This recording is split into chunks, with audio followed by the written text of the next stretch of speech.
You're listening to Just a Dude podcast with your host, Nathan. Sit back, relax, and enjoy the show. Let's roll.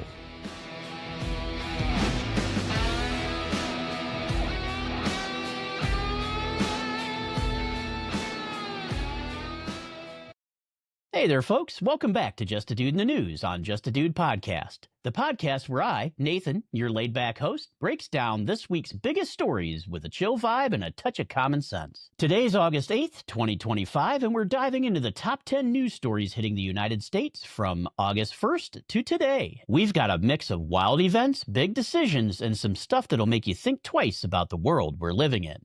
I'll keep it real, keep it easy, and maybe throw in a little perspective for you. So grab your coffee, kick back, and let's get into it. No fluff, just the facts with a dude's take. Let's roll. All right, dudes and dudettes, let's kick things off with a big economic move that started making waves this week.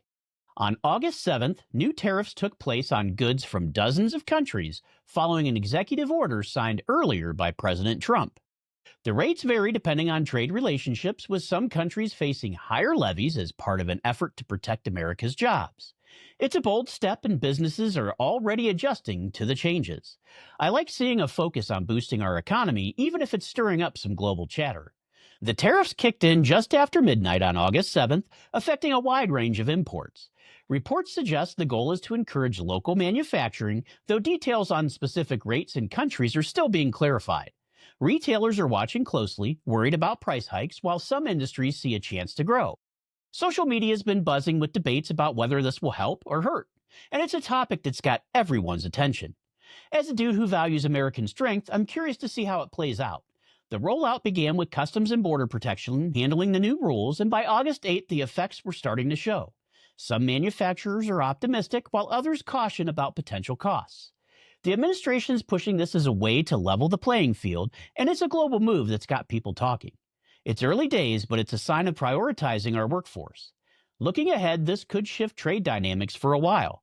Economists are weighing the pros and the cons, and it's something to keep an eye on.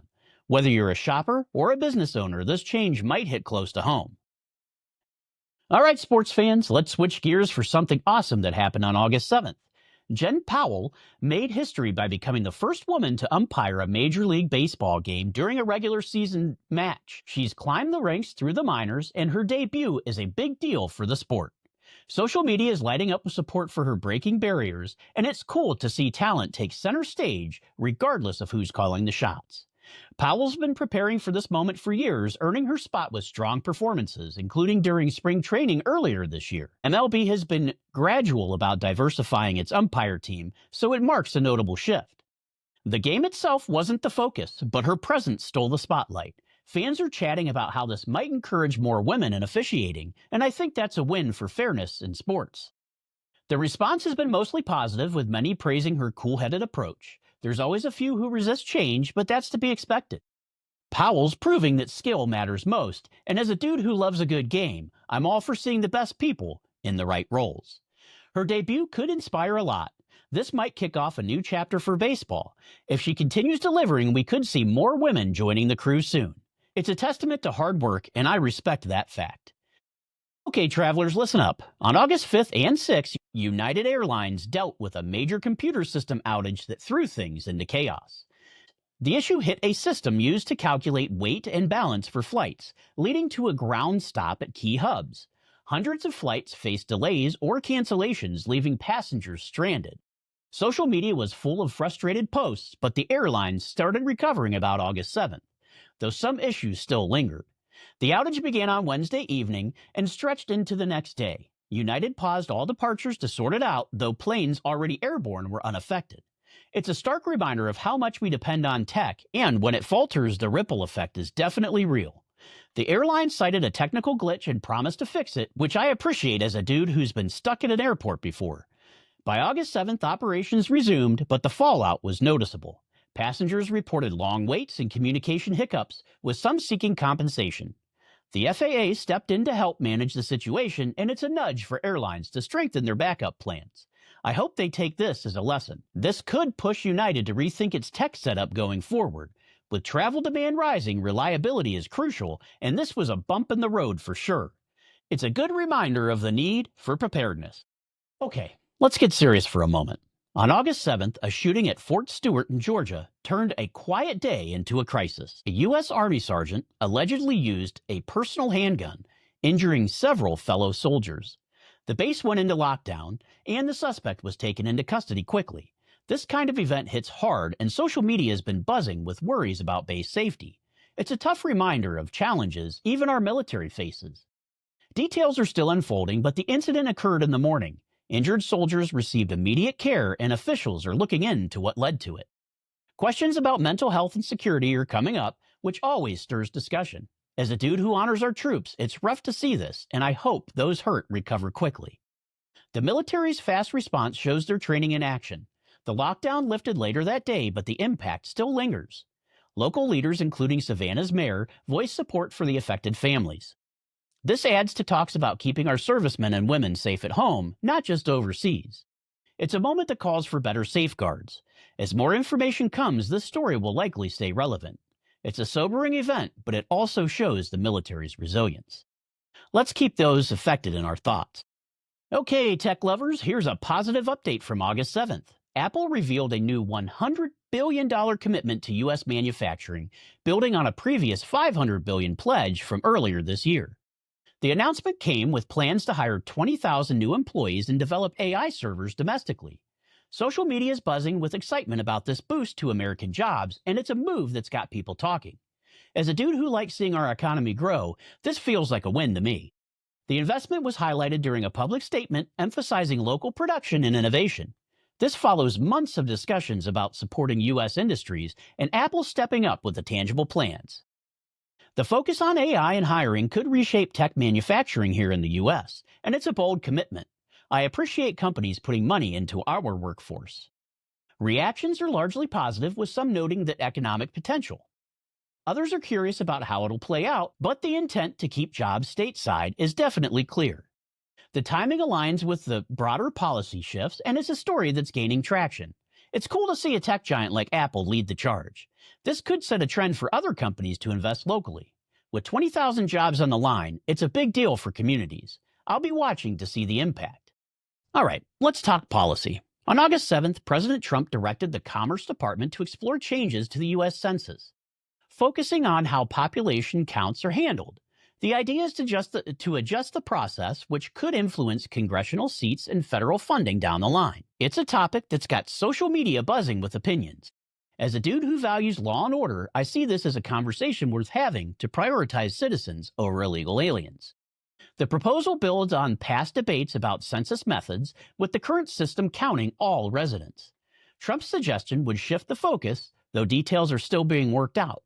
Announced with other policy moves, it's part of a broader effort to address representation. Critics worry about undercounting certain areas, while supporters see it as a sovereignty issue. The Commerce Department's got a big task ahead, that's for sure. Implementation would take time, and legal challenges are definitely expected given past census disputes. The next full census isn't until 2030, so it's a long-term plan. The intent seems to center on legal residents, which I respect as a push to protect our system. It's a bold idea that'll need careful handling. This could reshape how resources are distributed in the future and how congresspersons are elected. Whether it moves forward or faces hurdles, it's a sign of shift in priorities. Keep an eye on this one. All right, ocean enthusiasts, let's dive into a story from August 5th, 2 years after the Titan submersible implosion that killed 5 people near the Titanic. The Coast Guard released a detailed report. It highlighted serious safety issues with the operation, calling it a preventable tragedy. Social media has been sharing the findings, and it's a heavy reminder of the risks involved. As a dude who enjoys adventure, this underscores the need for caution. The implosion occurred in 2023, and the report, out this week, points to design flaws and ignored warnings. The Coast Guard's investigation suggests the company behind it rushed ahead despite red flags. It's a tough read, especially for the victims' families who are likely processing this now. I admire the spirit of exploration, but safety must come first. The report recommends tighter regulations for deep-sea missions, which could slow future efforts but improve safety. Public reaction ranges from anger to calls for accountability, and it's a wake-up call about cutting corners. I'm all for pushing boundaries, but with the right safeguards in place. This story might lead to legal steps and industry changes. The Coast Guard's findings could raise standards, and I hope it prevents future losses. This one's for you, tech and business folks. Here's a cool update from August 5th. The Trump administration proposed easing restrictions on drone use for companies like deliveries and farm work. Announced as part of a tech initiative, it's got social media excited about new possibilities. As a dude who likes innovation, I think this could shake things up for the better. The proposal aims to relax rules allowing drones to operate in more situations, like over people or at night. The goal is to boost industries while maintaining safety, with new guidelines in development. It's a forward-looking move, and I appreciate the push to let American businesses lead. Details are still being finalized. The ideas sparked interest with companies eyeing uses like grocery drops or crop monitoring. Some raise privacy concerns, but the administration promises oversight. It's a balance of progress and responsibility, and I'm rooting for it to work out. It's a sign of our tech edge. This could roll out soon, changing how we work and shop. It's a nod to American ingenuity, and I'm eager to see the results. Let's shift to a healthcare story that broke on August 4th. President Trump signed a law redirecting federal funding away from certain healthcare providers, aiming to support other options instead. The move has sparked discussion on social media about access and priorities. As a dude who values choice in how funds are used, I see this as a step towards supporting diverse healthcare solutions. The law shifts billions from some providers to community health centers, affecting a range of services. Supporters say it opens opportunities for local care, while others worried about gaps for low-income patients. The change was announced quietly, but its effects are already being felt. I respect the intent to back alternatives, even if it's a big adjustment. Implementation began right away with providers adapting their plans. Legal challenges are likely given past debates on similar issues. Social media is divided, with some cheering the shift and others highlighting potential drawbacks. It's really a complex topic, and I lean towards options that strengthen communities. This could influence future funding decisions as well. Whether it holds or faces pushback, it reflects changing values. Keep watching this space. I'm sure it'll change. Finally, let's wrap up with a tech security story from August 6th. U.S. federal courts reported facing increased cyber attacks, raising concerns about data security. The details are still unclear, but it's got social media buzzing about the justice system's safety. As a dude who likes a stable system, this is a concern worth noting. The attacks hit court filing systems, prompting an investigation into the source. Officials are working to secure the network, but the full impact isn't known yet. It's a reminder of how vulnerable our digital infrastructure can be. I appreciate the quick response, and it's a step in the right direction. The potential fallout could affect ongoing cases if data was exposed. Courts are boosting defenses, and this might spark broader cybersecurity talks, especially for our justice system. It's a serious issue, and I hope they stay on top of it. As more details emerge, this story could grow. It's a wake-up call for protecting our legal system. Well, there you have it, dudes and dudettes. We've covered the wild ride of news from August 1st to today, August 8th, 2025. We had a mix of trade, sports, and everything in between. If you like this episode, hit that subscribe button and share it with your crew. Got thoughts? Drop them my way. I'm all ears. Until next time, stay cool, stay informed, and keep being just a dude or a dudette. I'm Nathan with Just a Dude Podcast.